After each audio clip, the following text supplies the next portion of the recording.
Bismillahirrahmanirrahim. Assalamualaikum warahmatullahi wabarakatuh. Perkenalkan, saya Ramla dengan NIM 1650112. Saya akan mempresentasikan tugas akhir saya yang berjudul penerapan data mining dengan menggunakan metode Chemedoids untuk pengelompokan siswa kelas bimbingan belajar. Latar belakang, perkembangan teknologi saat ini sangat berpengaruh terhadap aspek kehidupan manusia. Salah satunya yaitu dalam bidang pendidikan. Pendidikan mempunyai peranan yang sangat penting, terutama berkaitan dengan upaya peningkatan mutu sumber daya manusia atau SDM. Salah satunya dimulai dengan meningkatkan kualitas belajar siswa sekolah dasar. Saat ini, setiap sekolah khususnya pada tingkat sekolah dasar berusaha mempersiapkan masing-masing siswanya dalam menghadapi ujian nasional. Salah satunya dengan mengadakan bimbingan belajar atau bimbel. Hal ini bertujuan untuk memantapkan materi-materi mata pelajaran yang akan diujikan. Dalam perkembangannya, sistem pembagian kelompok bimbel yang ada saat ini dirasa kurang efektif karena penekanan pembelajaran yang diberikan untuk semua kelompok kelas. Sedangkan tingkat kemampuan siswa dalam setiap mata pelajaran tidak sama. Belum adanya sistem pembagian kelompok bimbingan belajar menyebabkan pembagian kelompok bimbel tidak sesuai harapan. Salah satunya yaitu SDN 019 Tarakan.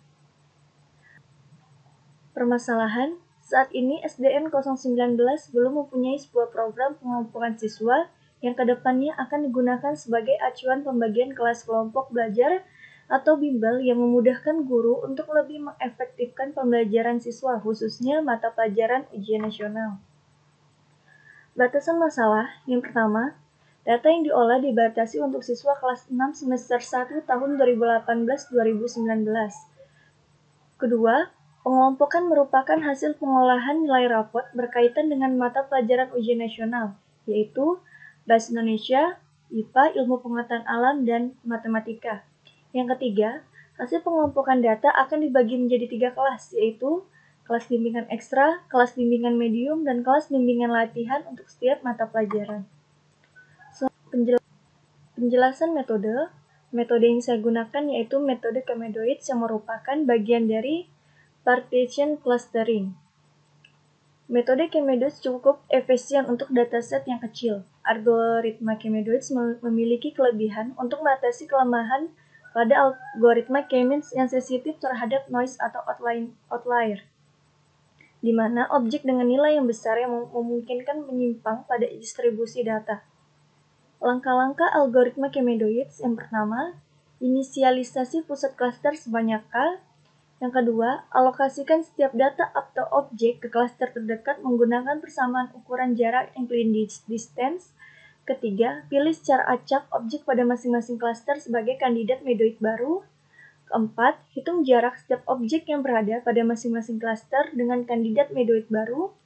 Kelima, hitung total simpangan atau S dengan persamaan. S sama dengan nilai total distance baru dikurangi dengan total distance lama. Jika S yang diperoleh lebih kecil dari 0, maka tukar objek dengan data klaster untuk membentuk sekumpulan ke objek baru sebagai medoid. Namun jika S yang diperoleh lebih besar dari 0, maka iterasi dihentikan. Yang terakhir, ulangi langkah 3-5 hingga tidak terjadi perubahan medoid, hingga didapatkan klaster beserta anggota klaster masing-masing. Selanjutnya yaitu demo aplikasi. Pada saat admin atau user membuka aplikasi, maka akan menampilkan form login terlebih dahulu, di mana user atau admin harus mengisi username dan password dengan benar. Jika username dan password benar, maka akan menampilkan pesan Anda berhasil login. Jika berhasil, selanjutnya admin atau user berhasil login, dan selanjutnya akan masuk ke form menu utama. Baik, form utama ini tersendiri terdapat 4 pilihan, yaitu input data siswa, pengelompokan per mapel, pengelompokan semua mapel, dan keluar. Untuk pilihan input data siswa, admin atau user dapat menyimpan data siswa, mengedit data siswa, menghapus data siswa. Kemudian untuk pengelompokan per mapel dan pengelompokan semua mapel, keduanya digunakan untuk mengelompokkan kelas bimbingan belajar. Hanya saja tergantung pada kebutuhan admin atau user itu sendiri. Jika admin atau user memilih mengelompokkan per mapel, admin atau user hanya dapat mengelompokkan kelas bimbingan berdasarkan satu mata pelajaran saja. Sedangkan jika ingin mengelompokkan semua mapel, admin atau user dapat mengelompokkan kelas bimbingan belajar ketiga mata pelajaran dalam satu form secara bergantian, di mana Bahasa Indonesia terlebih dahulu, kemudian matematika, dan terakhir IPA. Baik, saya akan mencoba untuk melakukan input data siswa baru. Di sini saya akan mencoba untuk input data siswa baru, di mana kode siswa otomatis akan tampil, kemudian input lisan nama siswa, nilai Bahasa Indonesia,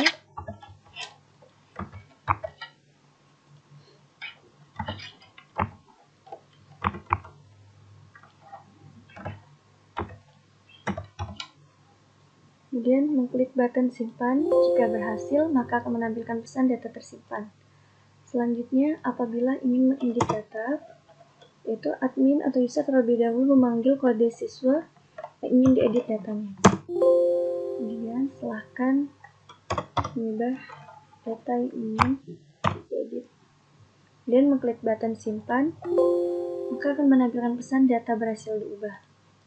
Selanjutnya, apabila ingin menghapus data, terlebih dahulu memanggil kode siswanya lagi, kemudian klik enter. Selanjutnya mengklik button hapus. Sebelum data terhapus, terlebih dahulu akan tampil konfirmasi apakah admin atau user yakin ingin menghapus. Jika iya, klik button yes. Kemudian akan tampil pesan lagi, hapus data berhasil, kemudian oke. Selanjutnya, pengelompokan per mata pelajaran ini. Untuk pengelompokan per mapel, terlebih dahulu menginput mata pelajaran yang ingin dikelompokkan. Misal memilih mata pelajaran matematika. Kemudian, mengklik button audit awal, menampilkan data siswa, menghitung inclusion distance. Untuk memperoleh inclusion distance itu sendiri, itu dengan melakukan perhitungan.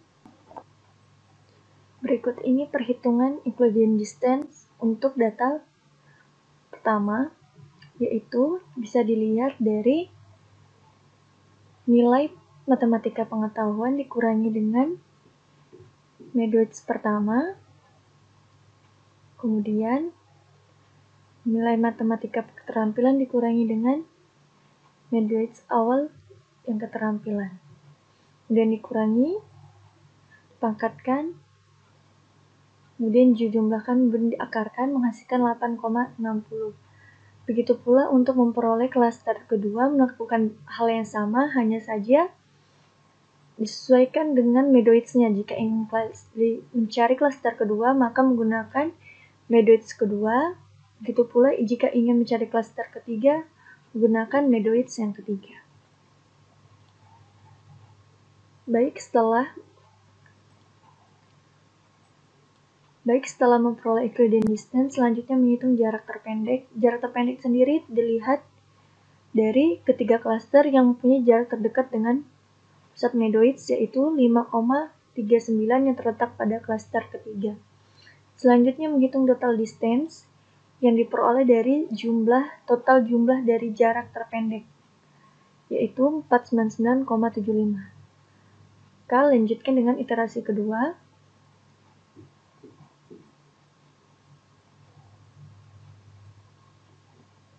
Baik, pada iterasi kedua dilanjutkan dengan menentukan Medoids awal, tampilkan data, menghitung inclusion distance, jarak terpendek, kemudian menghitung total distance. Bisa dilihat total distance diperoleh lebih kecil dari iterasi yang pertama, sehingga simpangan yang diperoleh lebih kecil dari 0. Kemudian lanjutkan iterasi.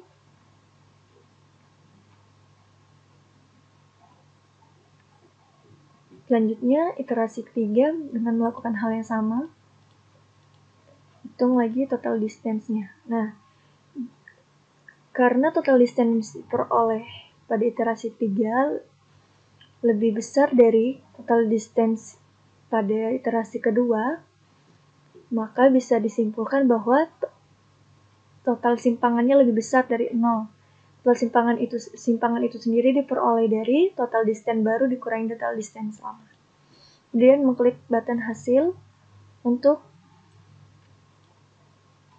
melihat kelas bimbingan siswa yang berada pada kelas bimbingan ekstra, kelas bimbingan medium, dan latihan. Bisa dilihat jumlah siswa pada kelas bimbingan ekstra 32 siswa, medium 32 siswa, dan kelas bimbingan latihan 25 siswa. Selanjutnya yaitu mengelompokkan semua mapel.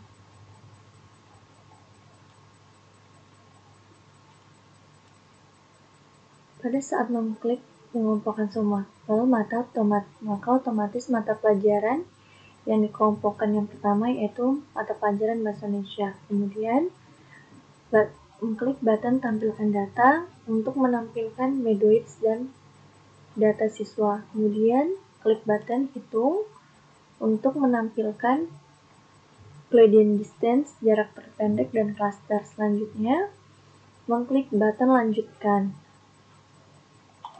untuk iterasi kedua. Lakukan hal yang sama, yaitu mengklik button tampilkan data, kemudian klik button hitung. Bisa dilihat, total distance pada iterasi 2 lebih kecil dari total distance pada iterasi pertama, sehingga iterasi dilanjutkan ke iterasi ketiga. Klik button lanjutkan. Kemudian lakukan hal yang sama. Karena total distance diperoleh 407,86, jika dikurangkan dengan total distance pada iterasi kedua memperoleh lebih besar dari total distance yang diperoleh lebih besar dari 0, maka iterasi dihentikan pada iterasi ketiga. Lanjutkan dengan mata pelajaran matematika. Lakukan hal sama, klik button tampilkan data, hitung, kemudian button lanjutkan untuk iterasi kedua. Lanjutkan lagi, klik button tampilkan data, klik button hitung untuk memperoleh Euclidean distance, jarak terpendek, dan klaster. Selanjutnya, lanjutkan iterasi ketiga. Matematika juga terhenti pada iterasi ketiga, total distance yang diperoleh lebih besar. Kemudian klik button OK. Lanjutkan untuk mata pelajaran ilmu pengetahuan alam. Untuk iterasi pertama, tampilkan data, hitung, lanjutkan iterasi kedua. Lanjutkan iterasi kedua. Tampilkan data, hitung. Karena total distance lebih kecil, maka lanjut iterasi ketiga. Lakukan hal yang sama. Ilmu pengetahuan alam juga berhenti pada iterasi ketiga karena total distance-nya lebih besar, maka klik button OK. Terakhir, klik button hasil untuk melihat hasil pengelompokan. Bisa dilihat pada kelas bimbingan ekstra Bahasa Indonesia ada 49 siswa, kelas bimbingan medium 14, dan kelas latihan terdapat 26 siswa, sedangkan kelas bimbingan ekstra untuk mata pelajaran matematika ada 17, kelas medium 62 siswa, dan kelas matematika untuk bimbingan latihan 10 siswa. Sedangkan untuk ilmu pengetahuan alam, kelas bimbingan ekstra 34 siswa, kelas medium 29 siswa, dan kelas latihan 26 siswa. Cukup sekian demo program saya. Kurangnya mohon dimaafkan. Wassalamualaikum warahmatullahi wabarakatuh.